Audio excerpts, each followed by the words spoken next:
বয়ান উপস্থাপন করেন জমিয়তুল ফালাহ জাতীয় মসজিদের সম্মানিত খতিবে বাঙ্গাল প্রিন্সিপাল জালালউদ্দিন আল কাদেরী।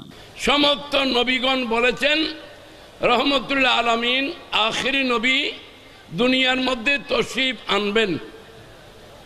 নবীগণ বলেছেন আমার নবী আনবেন, আসবেন। আর আমাদের উলামায়ে কেরাম মাশায়েখ এযাম সুন্নি মুসলমানরা আমরা বলতেছি নবী এসে গেছেন, বস ব্যবধান এতটুকু। আম্বিয়ায়ে কেরাম বলেছেন রসুলের পাক তশরিফ আনবেন, আর আমরা সবাই বলতেছি রসুলের আগমন হয়েছে। সুতরাং এই মিলাদুন নবী তো সমস্ত আম্বিয়ায়ে কেরামের সুন্নত। এবং স্বয়ং রসুল করিম সাল্লাল্লাহু আলাইহি ওয়াসাল্লাম নিজের মিলাদ নবী নিজে উদযাপন করেছেন। শুনেন হাদিসে পাক, এটা হাদিস।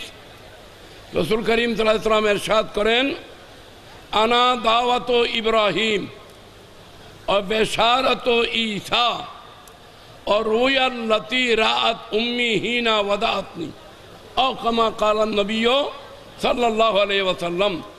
सरकार दो आलम सल्लल्लाहु ताला अलैहि वसल्लम हदीसे पाके इरशाद करें जे आमी रसूल आल्लाहर नबी हजरत इब्राहिम खलीलुल्लाहर दुआर फसल।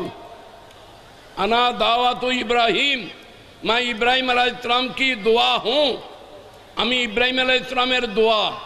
উক্ত মাহফিলে